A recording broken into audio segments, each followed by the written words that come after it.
ಪ್ರೀತಿಯ BA ಹಾಗೂ BSWನ ಪ್ರಥಮ ಸೆಮಿಸ್ಟರ್ನ ಆತ್ಮೀಯ ವಿದ್ಯಾರ್ಥಿಗಳಿಗೆ ನಿಮ್ಮ ನೆಚ್ಚಿನ ಚಾನಲ್ ಆಗಿರುವ BGS ಸ್ಪರ್ಧಾ ಅಕಾಡೆಮಿಗೆ ಸ್ವಾಗತ ಸುಸ್ವಾಗತ.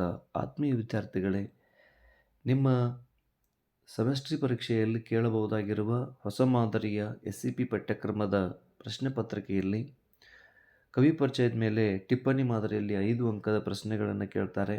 ಅದೇ ರೀತಿಯಾಗಿ 15 ಅಂಕದ 1 ಅಂಕದ ಪ್ರಶ್ನೆಗಳನ್ನು ನಿಮ್ಮ ಎಲ್ಲ ಗದ್ಯ ಪದ್ಯಗಳ ಕವಿ ಪರಿಚಯದ ಮೇಲೆ ಕೇಳಲಾಗ್ತದೆ. ಅದಕ್ಕಾಗಿ ವಿದ್ಯಾರ್ಥಿಗಳಿಗೆ ಈ ಕವಿ ಪರಿಚಯದ ನೋಟ್ಸು ಅನುಕೂಲವಾಗಲಿ, ಅದಕ್ಕಾಗಿ ಇಲ್ಲಿ ಕವಿ ಪರಿಚಯದ ಮೇಲೆ ಕೇಳಬಹುದಾಗಿರುವ ಪ್ರಶ್ನೆಗಳನ್ನು ಕೂಡ ಚರ್ಚೆ ಮಾಡ್ತಾ ಇದ್ದೇನೆ. ಯಾರು ಇನ್ನೂ ನಮ್ಮ ಚಾನಲ್ಗೆ ಸಬ್ಸ್ಕ್ರೈಬ್ ಆಗಿಲ್ಲ, ಆದಷ್ಟು ಬೇಗನೆ ಸಬ್ಸ್ಕ್ರೈಬ್ ಮಾಡ್ಕೊಳ್ಳಿ. ಇದೇ ರೀತಿಯಾದ ಪಾಠಗಳ ನೋಟ್ಸ್ಗಳನ್ನು ಪಡೆಯಿರಿ. ನಿಮಗೆ ಬೇಕಾಗಿರುವ ಯಾವುದೇ ಕನ್ನಡ ವಿಷಯಕ್ಕೆ ಸಂಬಂಧಿಸಿದ ಯಾವುದೇ ತರಗತಿಯ ನೋಟ್ಸನ್ನು ಕಮೆಂಟ್ಸ್ ಮಾಡಿ ಪಡೆಯಬಹುದು. ಬನ್ನಿ ವಿದ್ಯಾರ್ಥಿಗಳೇ, ಈಗ ಕವಿ ಪರಿಚಯವನ್ನು ನೋಡುತ್ತಾ ಸಾಗೋಣ. BA ಮತ್ತು BSWವಿನ ಪ್ರಥಮ ಸೆಮಿಸ್ಟರ್ನಲ್ಲಿ ಬರುವ ಪಠ್ಯಪುಸ್ತಕದಲ್ಲಿ ಘಟಕ 2 ಕೀರ್ತನೆಗಳು ಕುಲಕುಲವೆಂದು ಹೊಡೆದಾಡದಿರಿ, ಕನಕದಾಸರು ಬರೆದ ಈ ಪದ್ಯದ ಕವಿ ಕನಕದಾಸರು. ಈ ಕನಕದಾಸರ ಪರಿಚಯವನ್ನು ಇಲ್ಲಿ ನೋಡುತ್ತಾ ಸಾಗೋಣ. ಇವರೇ ಕನಕದಾಸರ ಭಾವಚಿತ್ರವನ್ನು ಕೂಡ ನಾನಿಲ್ಲಿ ಕೊಡ್ತಾ ಇದ್ದೇನೆ. ಕನಕದಾಸರ ಭಾವಚಿತ್ರವನ್ನು ನೋಡ್ಬೋದು. ಕನಕದಾಸರ ಬಗ್ಗೆ ಇರುವ ಒಂದಿಷ್ಟು ಮಾಹಿತಿ ಫೈನ್ಸ್ ಮಾದರಿಯಲ್ಲಿ ನಾನಿಲ್ಲಿ ಕವಿ ಪರಿಚಯವನ್ನು ಕೊಟ್ಟಿದ್ದೇನೆ.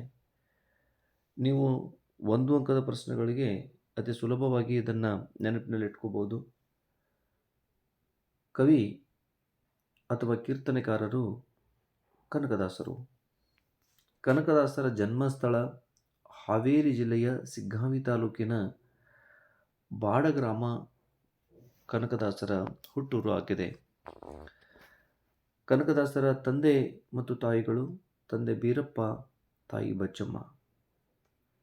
ಇವರ ಜನನ ಕ್ರಿಶಕ 1486ರಲ್ಲಿ ಇವರು ಜನಿಸಿದ್ದರು. ಹಾಗೆ ಇನ್ನಷ್ಟು ಮಾಹಿತಿ, ಕನಕದಾಸರ ಮರಣ ಕ್ರಿಶಕ 1549ರಲ್ಲಿ ಅವರು ತೀರ್ಕೊಂಡ್ರು. ಮೂಲ ಹೆಸರು ತಿಮ್ಮಪ್ಪ ನಾಯಕ ಅನ್ನೋದು ಮುಖ್ಯವಾದ ಅಂಶ, ನೆನಪಿನಲ್ಲಿಟ್ಕೋಬೋದು. ಅವರ ಅಂಕಿತನಾಮ ಕಾಗಿನೆಲೆಯ ಆದಿಕೇಶವ ಅನ್ನೋದು ಕನಕದಾಸರ ಅಂಕಿತನಾಮವಾಗಿದೆ. ಕೃತಿಗಳು, ಅವರ ಪ್ರಮುಖವಾದ ಮತ್ತು ಮುಖ್ಯವಾದ ಕೃತಿಗಳಂತಂದರೆ ಮೋಹನ ತರಂಗಿಣಿ, ನಳಚರಿತ, ಮೋಹನ ತರಂಗಿಣಿ, ನಳಚರಿತ, ಹರಿಭಕ್ತ ಸಾರ, ರಾಮಧಾನ್ಯಚರಿತ. ರಾಮಧಾನ್ಯಚರಿತೆ ಅಷ್ಟೇ ಅಲ್ಲದೆ ಕೀರ್ತನೆಗಳನ್ನು ಬರ್ತಾರೆ. ಕೀರ್ತನೆ ಜೊತೆಗೆ ಇನ್ನೂ ಅನೇಕ ಕೃತಿಗಳನ್ನು ಕೂಡ ಇವರು ಬರೆದಿದ್ದಾರೆ. ಸುಳಾದಿಗಳು, ಊಗಾಭೋಗಗಳು, ಮುಂಡಿಗೆಗಳು, ಹೀಗೆ ಇನ್ನೂ ಅನೇಕ ರೀತಿಯ ಕೃತಿಗಳನ್ನು ಇವರು ಬರೀತಾರೆ. ತಿಮ್ಮಪ್ಪ ನಾಯಕನೆಂಬ ಮೂಲ ಹೆಸರಿನಿಂದ ಹಾವೇರಿ ಜಿಲ್ಲೆಯ ಬಂಕಾಪುರನಾಗಿದ್ದ ಇವರು ನಿವೇಶನವೊಂದನ್ನು ಅಗೆಯುತ್ತಿರುವಾಗ ಅಪಾರ ಪ್ರಮಾಣದ ಕನಕ, ಬಂಗಾರ ದೊರೆಯುತ್ತದೆ. ಅಂದಿನಿಂದ ಇವರು ದಾಸರಾದರು, ವ್ಯಾಸರಾಯರ ಶಿಷ್ಯರಾದರು. ಕನಕ ನಾಯಕ ಎಂಬ ಹೆಸರನ್ನು ಪಡೆದು ಕನಕದಾಸರಾಗಿದ್ದರು ಎಂಬುದು ಇವರ ಇಷ್ಟು ಮಾಹಿತಿ ಎಂಬ ಪ್ರತೀತಿ ಇದೆ. ಮುಂದೆ ಯುದ್ಧವೊಂದರ ಸಂದರ್ಭದಲ್ಲಿ ಯುದ್ಧದಲ್ಲಿ ಆದ ಸಾವು ನೋವುಗಳನ್ನು ಕಂಡು ತಿಮ್ಮಪ್ಪ ನಾಯಕನಲ್ಲಿ ವೈರಾಗ್ಯ ಮೂಡಿ ವ್ಯಾಸರಾಯರ ಶಿಷ್ಯತ್ವವನ್ನು ಪಡೆದುಕೊಂಡು ಕನಕದಾಸರು ಆದರು ಅನ್ನೋದು ಇತಿಹಾಸದಿಂದ ನಮಗೆ ಒದಗಿರುವಂಥ ಒಂದು ಮಾಹಿತಿ. ಆಮೇಲೆ ಅಂದಿನ ಸಾಮಾಜಿಕ ವ್ಯವಸ್ಥೆಯ ಕೆಳಸ್ತರದಿಂದ ಬಂದಿದ್ದವರು ಅಪಾರ ಪರಿಶ್ರಮ, ಶ್ರದ್ಧೆಯಿಂದ ಜ್ಞಾನಾರ್ಜನೆಯನ್ನು ಪಡೆದು ವ್ಯಾಸರಾಯರಿಂದ ಹೊಗಳಿಸಿಕೊಂಡರು. ಅಷ್ಟೇ ಅಲ್ಲದೆ ದಾಸಪಂಥದ ಅಶ್ವಿನಿ ದೇವತೆಗಳಲ್ಲಿ ಒಬ್ಬರೆನಿಸಿದ ಇವರು.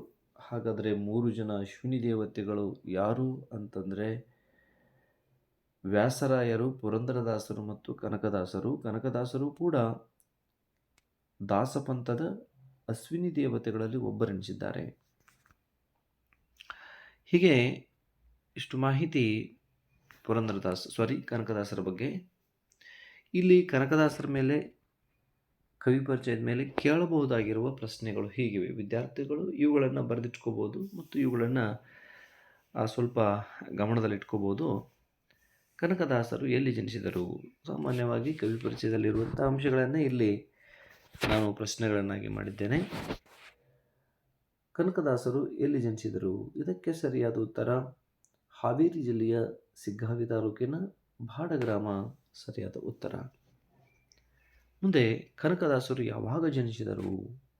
ಸರಿಯಾದ ಉತ್ತರ ಕ್ರಿಶಕ 1486ರಲ್ಲಿ ಅವರು ಜನಿಸಿದರು. ಹಾಗೆ ಕನಕದಾಸರ ತಂದೆ ತಾಯಿಗಳ ಹೆಸರೇನು? ತಂದೆ ಬೀರಪ್ಪ, ತಾಯಿ ಬಚ್ಚಮ್ಮ ಎನ್ನುವುದು ಕನಕದಾಸರ ತಂದೆ ತಾಯಿಗಳ ಹೆಸರಾಗಿದೆ. ಕನಕದಾಸರ ಮೂಲ ಹೆಸರೇನು? ಉತ್ತರ ತಿಮ್ಮಪ್ಪ ನಾಯಕ ಅನ್ನೋದು ಕನಕದಾಸರ ಮೂಲ ಹೆಸರಾಗಿದೆ. ಹಾಗೆ ಇನ್ನೊಂದು ಪ್ರಶ್ನೆ, ಕನಕದಾಸರ ಕೀರ್ತನೆಗಳ ಅಂಕಿತ ಯಾವುದು? ಕಾಗಿನೆಲೆಯ ಆದಿಕೇಶವ, ಇದು ಕನಕದಾಸರ ಅಂಕಿತನಾಮವಾಗಿದೆ. ಹೀಗೆ ಪರೀಕ್ಷೆಗಳಲ್ಲಿ ವಿದ್ಯಾರ್ಥಿಗಳಿಗೆ ಪ್ರಶ್ನೆಗಳು ಬರ್ಬೋದು. ಇವುಗಳನ್ನು ವಿದ್ಯಾರ್ಥಿಗಳು ನೋಡಿಕೊಂಡ್ರೆ ಒಳಿತು. ಇಷ್ಟು ಕನಕದಾಸರ ಬಗ್ಗೆ ಇರುವಂಥ ಒಂದು ಮಾಹಿತಿ. ಇಲ್ಲಿವರೆಗೆ ಈ ವಿಡಿಯೋವನ್ನು ವೀಕ್ಷಣೆ ಮಾಡಿದ್ದಕ್ಕೆ ಧನ್ಯವಾದಗಳು. ಇಂತಿ ನಿಮ್ಮ ಭೀಮಣ್ಣ ಸರ್, ವಿಜಯ ಸ್ಪರ್ಧಾ ಅಕಾಡೆಮಿ. Thank you.